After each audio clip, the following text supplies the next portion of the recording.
Speaker साहब, जो 3 दिन सेशन हुआ उसके अंदर तकारीर यहाँ पे की गई, उसमें से बदकिस्मती से कुछ तकारीर तो सियासी जुगतबाजी के अलावा कुछ भी नहीं था उनके अंदर। लेकिन अच्छी बात ये थी कि कुछ तकारीर जो हैं वो बड़ी संजीदा भी की गई, बहुत अच्छी बातें की गई और निशानदेही की गई, अहम सवालात उठाए गए। मैं तमाम तकारीर तो नहीं सुन सका, जितनी मैंने तकारीर सुनी उसके अंदर खुसूसी तौर पे हैदर होती साहब का मैं शुक्रिया अदा करना चाहता हूँ। उन्होंने बड़ी अच्छी चीज़ों की निशानदेही भी की और बड़े अच्छे सवालात भी उठाए। अच्छा, शुरू इधर से करते हैं स्पीकर साहब, क्योंकि उसके ऊपर बड़ी बहस होती रही है और आपने देखा है कि एक ही पार्टी के अंदर बहुत ही मुतजाद राय भी पाई जाती है। हमने एक मुस्लिम लीग नून के मेंबर से ये भी सुना कि सही तरीक़ाकार ये था कि सबको बंद कर देते, 6 हफ्ते के लिए बंद कर देते तो कोरोना ही ख़त्म हो जाता। दूसरी एक ये भी राय अभी हमारे सामने आई कि जो वबा आई है वो वबा तो फैलना है उसने, और ये डर के ज़िंदगी गुजारने से फ़ायदा कोई नहीं है। तो ये एक ऐसी चीज़ है जिसके ऊपर बिल्कुल मुख्तलिफ राय पाई जाती हैं। ये कहना कि 6 हफ्ते के लिए सब बंद कर देते तो वबाई ख़त्म हो जाती, तो कोई तो वजह है कि आज 182 ममालिक के अंदर ये वबा फैली हुई है। अगर ये मामला इतना ही आसान होता और ये इतनी वाज़ेह चीज़ थी और ये सिर्फ तहरीके इंसाफ की हुकूमत की गलत पॉलिसी थी कि जिसकी वजह से यहाँ फैला, तो अमेरिका में, स्पेन में, इटली में, जर्मनी में, यूके में, फ्रांस में, भारत में, ईरान में कहीं तो ये तजुर्बा हो जाता ना। ये नहीं मुमकिन है। इस वबा ने फैलना है, हाईली इन्फेक्शस डिजीज़ है, जहां पर हमने देखा है कि ज़रा काबू भी पाया गया है ज़्यादा सख्ती करने के बाद। जैसे इस सख्ती में थोड़ी सी नरमी की गई है तो वबा ने दोबारा फैलना शुरू कर दिया है। हमने साउथ कोरिया के अंदर ये देखा, हमने सिंगापुर के अंदर देखा, आपने भी सुना होगा वुहान में दोबारा केसेस आने शुरू हो गए, चीन का वो शहर जहाँ से ये शुरू हुआ था। तो इस वबा के साथ हमने चलना है। अब सवाल ये है कि क्या करना है, और इसमें मैं सिर्फ एक आपको मिसाल दे दूँ कि जो मुख्तलिफ पॉलिसियाँ हैं कि बहुत ज़्यादा लॉकडाउन, हमारे यहाँ पे लीडर मौजूद हैं जो बहुत स्ट्रांगली इसमें यकीन रखते हैं और उनका वाकई में उनका दिल से यकीन है कि सही पॉलिसी, जैसे उन्होंने कहा लॉकडाउन लॉकडाउन लॉकडाउन। यूके, बरतानिया की और स्वीडन का मुवाजना कर लेते, दोनों यूरोपियन ममालिक, दोनों अमीर ममालिक, दोनों में पढ़े लिखे लोग, दोनों के हेल्थ सिस्टम अच्छे। बरतानिया ने यह फैसला किया कि बड़ा सख्त लॉकडाउन किया जाएगा। शुरू में नहीं था, शुरू में बोरिस जॉनसन जो थे उसके हक में नहीं थे, लेकिन फिर वो भी मान गए और बड़ा सख्त लॉकडाउन किया गया और कई हफ्तों वो लॉकडाउन चला। अब उसमें ज़रा नरमी की जा रही है। दूसरी तरफ स्वीडन था, स्वीडन ने कहा कि ये हम मईशत का पहिया बंद कर दें, लोगों से रोज़गार छीन लें, सबको घरों पर बंद कर दें, ये ठीक हिकमत अमली नहीं है। टारगेटेड होना चाहिए, जो हाई रिस्क एक्टिविटीज़ हैं उसको सिर्फ बंद करें, जो हाई रिस्क पॉपुलेशन है सिर्फ आप उसको बचाने की, महफूज करने की कोशिश करें, लेकिन मजमूई तौर पर बंदिशें लगाने की ज़रूरत नहीं है। नतीजा आज सुबह का मैंने खुद ये नंबर्स बैठ के कैलकुलेट किए, जब से ये वबा फैली है स्वीडन में, जहां पे ये हैवी लॉकडाउन नहीं हुआ, वहां पे फी 10 लाख आबादी के तनासुब से तकरीबन 350 अमवात हुई हैं। 10 लाख की आबादी पे 350 अमवात। बरतानिया, जहां बड़ा हेवी लॉकडाउन किया गया, दुनिया के बेहतरीन हेल्थ केयर सिस्टम वहां पर मौजूद है, वहां पर फी 10 लाख आबादी 500 से ज्यादा अमवात हुई हैं। तो ये भी बिल्कुल वाज़ेह है कि ये जैसे रियाज पीरज़ादा साहब कह रहे थे, हवा से फैलती है, हाईली इन्फेक्शस है, इन्फ्लुएंजा से कहीं ज़्यादा ये इन्फेक्शस डिजीज़ है, बड़ी आसानी से ट्रांसमिट होती है। वेक्टर जो है यानी डिजीज़ जिसने कैरी करनी है, जिसने बीमारी कैरी करनी है वो इंसान है। तो ये डेंगू तो है नहीं कि मच्छर मार देंगे तो ख़त्म हो जाएगा, इंसान को तो नहीं हम मारेंगे। तो इसकी वबा जो है यही वजह बनी है कि सब फैल रही है। तो अब फिर सवाल पैदा होता है कि अच्छा, अगर ये नहीं ख़त्म हो सकती जब तक कि वैक्सीन ना कोई दरियाफ्त की जाए, उस वक्त तक हमने इसके साथ ज़िंदगी गुजारनी है, तो फिर क्या किया जा सकता है। और तमाम दुनिया आहिस्ता आहिस्ता आहिस्ता वहीं पहुंच रही है जहां पर यह सफ़र शुरू होने के वक्त वज़ीर आज़म पाकिस्तान इमरान खान की पॉलिसी डिसीजन था। उन्होंने जब शुरू में यह बात की तो बहुत सख्त तनकीद की गई उनकी।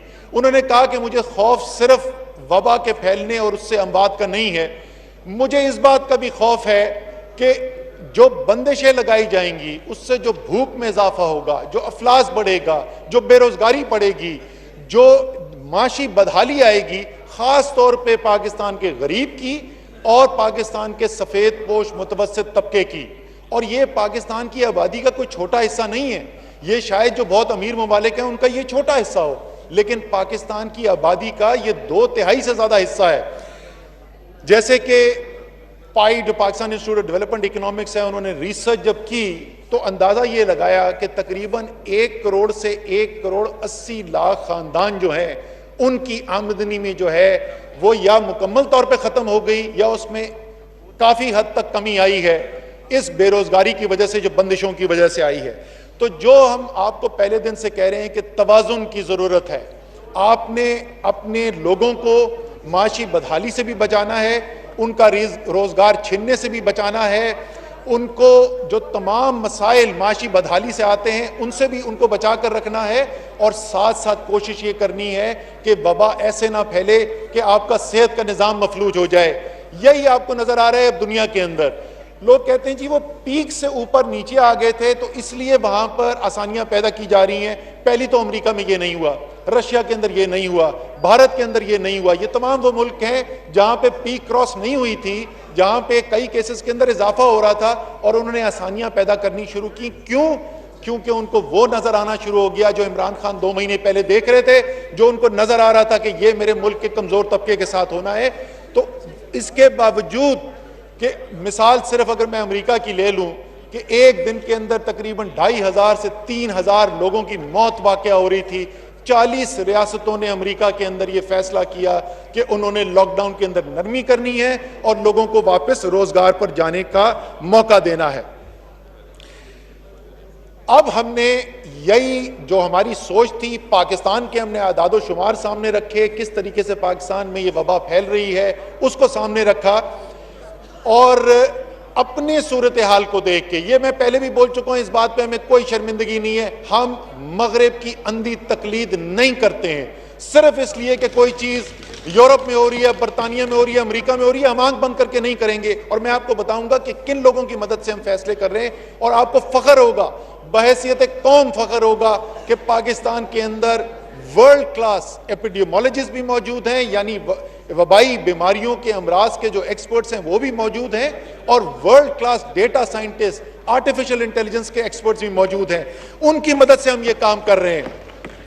आगे अब हमें बढ़ना है। इसके बावजूद ये गौर से सुन लें, अगर किसी के जहन में ये क्लैरिटी नहीं है, अगर आपको याद हो वजीर आजम ने अप्रैल के आखिर में खिताब किया था, उन्होंने कहा था कि अगर एहतियात ना की गई तो खुदा ना खास्ता मई की 15-20 तारीख तक ये मर्ज उधर तक पहुंच सकता है जहां ये हमारे काबू से बाहर हो जाए। अच्छी बात है, अल्लाह ताला ने करम किया, पाकिस्तानियों ने अपनी जिम्मेदारी का एहसास कबूल किया और आज वबा बढ़ गई है, केसेस बढ़ गए हैं, अमवात बढ़ गए हैं, लेकिन हमारे काबू से बाहर नहीं हुए। आज भी पाकिस्तान के अंदर पिछले में 11 दिन की आपको स्पीकर साहब अगर आदादो शुमार बताऊं, पिछले 11 दिन में औसतन पाकिस्तान में कोरोना की मर्ज से लाक होकर 32 लोग हलाक हुए हैं। अफसोसनाक बात है, लेकिन फिर वही मुवाजना यूरोप में जहां हजारों लोग एक एक दिन के अंदर मौत हो रही थी, हम उससे बहुत पीछे हैं और कोशिश यही करनी है कि पीछे ही रखना है। तो इसी तरीके से मैं आपको बता रहा हूं कि जब मई के आखिर में हम पहुंचेंगे, जब जून में पहुंचेंगे, तो केसेस जितने आज हैं उससे ज्यादा होंगे, अस्पताल में जितने लोग आज हैं उससे ज्यादा हैं होंगे। बदकिस्मती से हो सकता है कि अमवात भी आज से ज्यादा हो रही हों, लेकिन आज भी फिर मैं वही बात दोहराऊंगा, कोई हमारे पास शवाहिद इस वक्त मौजूद नहीं है कि खुदा न खास्ता ये वबा इतनी तेजी से आगे फैलेगी कि उसकी वजह से हमारा या तो सेहत का निज़ाम मफलूज होकर रह जाए या हमारी ऐसी सूरत हाल पैदा हो कि यहाँ पर अमवात उस सतह पर पहुंच जाएं जो कौम जो है उसको बर्दाश्त न करे। ये सामने रखते हुए कि वबा ने फैलना है, हमने आगे कैसे जाना है, लोगों को रोजगार भी देना है, लोगों की माशी बदहाली जो है उसको भी हल करना है, और साथ साथ इस वबा के फैलने को रोकने की कोशिश भी करनी है। तो क्या करने की जरूरत है? पहली चीज, जैसे मैंने आपको कहा, जिस पे हम काम कर रहे हैं कि इस वबा की प्रोजेक्शंस, डिजीज प्रोजेक्शंस क्या हैं, और जैसे मैंने पहले अर्ज किया, वो epidemiologist, world class data scientist, artificial intelligence के एक्सपर्ट्स के साथ कल भी हमारा उनके साथ बड़ा तफसीली जायजा हुआ। उसको सामने रखते हुए फिर हम ये देखते हैं कि हमारे सेहत के निज़ाम के अंदर और बेहतरी करने की क्या सलाहियत बढ़ाने की ज़रूरत है। इसी को सामने रखते हुए अभी तक भी काम हुआ हुआ है। मैं सिर्फ अगर आपको एक चीज़ की मिसाल दे दूं कि हमारे यहाँ सिर्फ 2 लेबॉरेटरीज थी पाकिस्तान में मार्च के वस्त में, उसके बाद 4 हो गई थी जो कोरोना का टेस्ट कर सकती थी। आज अल्हम्दुलिल्लाह 70 लेबॉरेटरीज हैं पाकिस्तान में जो ये टेस्ट करने के लिए उनके पास इक्विपमेंट भी मौजूद है और उनके पास लोग भी मौजूद हैं। 15 मार्च को 473 टेस्ट किए गए थे पाकिस्तान में, आज 13,500 टेस्ट किए गए हैं, 13,500 से ज्यादा। मैं मुतमईन नहीं हूं, हमें इससे भी ज्यादा बढ़ाना है। इसी तरीके से एनडीएमए को हिदायत दी गई थी कि आपने वेंटिलेटर्स खरीदने हैं। हम आगे तैयारी करना चाहते थे कि ऐसा ना हो कि वेंटिलेटर ज्यादा बढ़ जाएं, तो हमने 1000 से ज्यादा वेंटिलेटर्स, उसमें से कोई तकरीबन 200 के करीब आ चुके हैं, बाकी जो है पाइपलाइन के अंदर है। 1000 से ज्यादा वेंटिलेटर्स का इजाफा किया जा रहा है। लेकिन जो सबसे नादिर चीज जो हमारे सेहत के निज़ाम के अंदर है वो वर्कर्स हैं, वो सेहत के वर्कर्स हैं जिन्होंने इस बीमारी का मुकाबला करना है, जिन्होंने अस्पतालों में कोरोना के मरीजों की देखभाल करनी है। तो 2 प्रोग्राम लॉन्च किए जी हुकूमत ने। एक में 1 लाख सेहत के वर्कर्स, डॉक्टर्स, पैरामेडिक्स, नर्सेस को ट्रेनिंग दी जाएगी कि पीपीई जो उनको प्रोवाइड की जा रहे हैं, जो इक्विपमेंट उनको दिया जा रहा है, उसका सही इस्तेमाल क्या है। क्योंकि हमें यह भी पता चला है कि कुछ हमारी डॉक्टर्स को ये या पैरामेडिक्स को मर्ज लगा है क्योंकि बस सही तरीके से इस्तेमाल नहीं कर रहे। सो 1 लाख वर्कर्स की ट्रेनिंग की जा रही है। इसी तरीके से सबसे ज्यादा जो सीरियस मरीज हैं वो आईसीयू जाते हैं, इंटेंसिव केयर यूनिट जाते हैं। 5000 इंटेंसिव केयर यूनिट के वर्कर्स की, डॉक्टर्स की, पैरामेडिक्स की स्पेशलाइज्ड ट्रेनिंग की जा रही है। उसमें तकरीबन 1000 से ज्यादा इस कोर्स से गुजर भी चुके हैं। तो इक्विपमेंट भी बढ़ा रहे हैं, डॉक्टर्स की कैपेसिटी भी बढ़ा रहे हैं, टेस्टिंग कैपेसिटी भी बढ़ा रहे हैं, डिजीज की प्रोजेक्शन सामने रख के आगे चल रहे हैं। लेकिन जैसे मैंने कुछ दिन पहले भी कहा था, इस सबसे ज्यादा अहम किरदार आपके, मेरे, डॉक्टर्स के किरदार से भी ज्यादा अहम जो है वो किरदार है एक आम पाकिस्तानी का, एक पाकिस्तानी शहरी का। जब तक हम हिफाजती तदाबीर पर अमल करते रहेंगे, अल्लाह ताला ने जिस तरीके से हम पर करम किया है, दूसरे ममालिक की तरह यहां पर तबाही नहीं फैली, इंशाअल्लाह ताला पाकिस्तान में भी नहीं आएगी। मैंने ये भी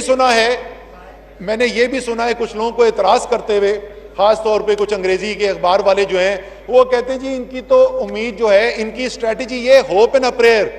हमें इसमें कोई शर्म नहीं है कि हम अल्लाह ताला से मदद मांगते हैं और अल्लाह ताला को रुजू करते हैं, क्योंकि उसके फैसले अटल होते हैं। इसका मतलब ये नहीं कि हम हाथ पर हाथ रख के बैठे हुए, उसमें तो कोई शक नहीं है, वो मैंने आपको बता दिया कि हम क्या कर रहे हैं। लेकिन साथ साथ अल्लाह ताला से दुआ भी करते रहना चाहिए, और सबसे मैं ये दरख्वास्त करूंगा कि आप भी करें। अगर हम इन तदाबीर पर अमल करेंगे, सबसे अहम चीज ये। दूसरी चीज हेल्थ केयर सिस्टम के बिल्डअप, वो मैंने आपको बता दिया। तीसरा इसका हिस्सा जो है, जिसको हम टेस्टिंग, ट्रैकिंग, क्वारंटीन का निज़ाम कहते हैं। टेस्टिंग की मैंने आपको बात कर दी। पिछले इतवार को मैंने बड़े तफसील से दिखाया था कैसे हम टेक्नोलॉजी का इस्तेमाल कर रहे हैं हॉटस्पॉट्स को आइडेंटिफाई करने के लिए, यानी वो इलाका जहां पर ज्यादा केसेस आ गए, जहां ये वबा ज्यादा फैल गई है, तो बजाय कि 22 करोड़ को बंद कर दिया जाए, पूरे मुल्क को बंद कर दिया जाए, सबकी रोजगार छीन ली जाए, जहां पर आपको वबा ज्यादा फैलती नजर आए और उसमें टेक्नोलॉजी की मदद हासिल करके फौरी तौर पर वहां लोकल मुकामी एक्शन लिया जाए ताकि उसको वहां रोक दिया जाए। मुझे खुशी है कि यह सिस्टम जो हमने शुरू किया था उस पे 500 से ज्यादा मुकामात के ऊपर एक्शन हो चुका है और इससे हमें बहुत ज्यादा फायदा भी देखने में नजर आ रहा है। फिर ये सब साथ साथ तो चल रहा है, मईशत की साइड के ऊपर हम क्या कर रहे हैं। आपको पता है पाकिस्तान की तारीख का सबसे बड़ा रिलीफ पैकेज जो है उसका ऐलान किया गया। कुछ लोगों ने बदकिस्मती से एहसास का जो पैकेज है, गरीब तरीन पाकिस्तानियों को, पाकिस्तान की तारीख में कभी ऐसा नहीं हुआ, सिर्फ चंद हफ्तों के अंदर 144 अरब रुपए दिए जा रहे हैं। मुझे बहुत खुशी है आपको बताते हुए, सवान को बताते हुए कि हम तकरीबन 100 अरब रुपए तकसीम कर चुके हैं। 80 लाख खानदानों से ज्यादा ये पैसा जा चुका है। हमाद अजहर साहब ने ऐलान किया था छोटा कारोबार जो करते हैं उनको बिजली के बिल के अंदर मदद की सूरत में 50 अरब रुपए का ये प्रोग्राम है। 35 लाख छोटे कारोबार इससे मुस्तफीद होंगे। ये दूसरा काम किया जा रहा है। तीसरा, पीएम ने वजीर आजम का जो कोरोना रिलीफ फंड था और उसके अंदर अल्हम्दुलिल्लाह अब एक बड़ी रकम आनी शुरू कर दी है। हुकूमत ने यह ऐलान किया था हर 1 रुपया जो कोई भी उसके अंदर डोनेट करेगा, हुकूमत 4 रुपए उसमें इजाफा करके, यानी अगर आप 1 रुपए देंगे तो 5 रुपए जो है वो उन लोगों तक पहुंचाए जाएंगे जिनका रोजगार छिना है ये बंदिशें लगाने की वजह से, कोरोना की वजह से। ये तीसरा बड़ा प्रोग्राम है। चौथा, ज़राअत पाकिस्तान की रीढ़ की हड्डी है। 50 अरब रुपए का रिलीफ पैकेज पाकिस्तान के किसानों के लिए ऐलान किया है। वजीर खुराक जो है उसकी तफसीलात बता चुके हैं। वो 50 अरब रुपए का पैकेज है। फिर 50 अरब रुपए का पैकेज सेहत के निज़ाम को बेहतर बनाने के लिए वो मुख्तस किए गए हैं। इसमें जो वर्कर्स हैं, जो फ्रंट लाइन पे जो काम कर रहे हैं, जो हमारे हीरो हैं, उनके लिए जो मराद देनी है वो भी शामिल है। इसी तरीके से और इतनी लंबी फहरिस्त है कि मेरे पास टाइम नहीं है कि कितने मुख्तलिफ तरीकों से पूरी पाकिस्तान की आबादी का कम से कम 80% ऐसा है जो हुकूमत के किसी न किसी रिलीफ के एक्शन से बराह रास्त या बिला वास्ता उसको फायदा पहुंच रहा है। आखिर में 2 चीजें सिर्फ मैं बात करना चाहता हूं। एक, मैं शुक्रिया अदा करना चाहता हूं और जरा सी लंबी फहरिस्त है लेकिन ये जरूरी है और मेरी उम्मीद है कि मैं ये जो शुक्रिया कर रहा हूं ये मैं अपनी जाती बुनियाद पर नहीं, मैं सिर्फ हुकूमत के बुनियाद पर नहीं, मैं इस ऐवान के पाकिस्तान के तमाम जो नुमाइंदे हैं, मुझे यकीन है कि इनके दिल की भी यही आवाज़ है। सबसे पहले तो जी हमारा हरावल दस्ता, हमारे डॉक्टर्स, हमारे पैरामेडिक्स, हमारा सेहत का अमला जो इस मर्ज के साथ मुकाबला करने के लिए पिछले 2 माह से ज्यादा हो गए, जफाकशी से, मेहनत से, अपने लिए खतरा मोलते हुए कौम को बचाने के लिए और जो बीमारी से लाक हो गए उनको बचाने के लिए काम कर रहे हैं। सबसे पहले तो मैं उनका शुक्रिया अदा करना चाहता हूं। दूसरे, वो हमारे सिक्योरिटी के एहलकार, हमारे पुलिस वाले, हमारे रेंजर्स बड़ी सख्त ड्यूटी दे रहे हैं। बड़ी मुश्किल सूरत हाल है और मुश्किल इसलिए भी ज्यादा सूरत हाल है कि उन्होंने हमको हमसे ही बचाना है। वो कोई हमारे खिलाफ नहीं कर रहे, वो जो कुछ भी कर रहे हैं वो इसलिए कर रहे हैं ताकि हम, हमारे शहरी, हमारा मुल्क महफूज रह सके। तीसरे जी, इंतजामिया, डिस्ट्रिक्ट एडमिनिस्ट्रेशन, बहुत तनकीद भी होती है, चीफ सेक्रेटरी से लेकर इंटीरियर मिनिस्टर से लेकर इंटीरियर सेक्रेटरी से नीचे डीसी, उनके नीचे जो अमला है, मैं सबका शुक्रिया अदा करता हूं। कमाल की मेहनत की है पिछले 2 माह के अंदर और ये एक वजह बनी है कि हमारे सूरत हाल ऐसी नहीं हुई कि हमारे हाथ से बाहर निकल जाए। फिर सेहत के वफाक के भी और सूबों के भी जो सेहत के डिपार्टमेंट्स हैं उनके तमाम लोग, वजीर से लेके सेक्रेटरी से लेके नीचे तक जितने भी तमाम लोग शामिल हैं उन सब के भी मैं शुक्रिया अदा करना चाहता हूं। एनडीएमए के सामने इमरजेंसी बेसिस के ऊपर हमारी कैपेसिटी बिल्ड करने के लिए रखा गया। मैं उसमें तफसील में नहीं जाना चाहता, शाह महमूद कुरैशी साहब ने उस दिन बड़ी तफसील से बता दिया था। उन्होंने जिस तरीके से डिलीवरी की है, बहुत ही जबरदस्त काम किया है। हफ्ते में 7 दिन काम कर रहे हैं।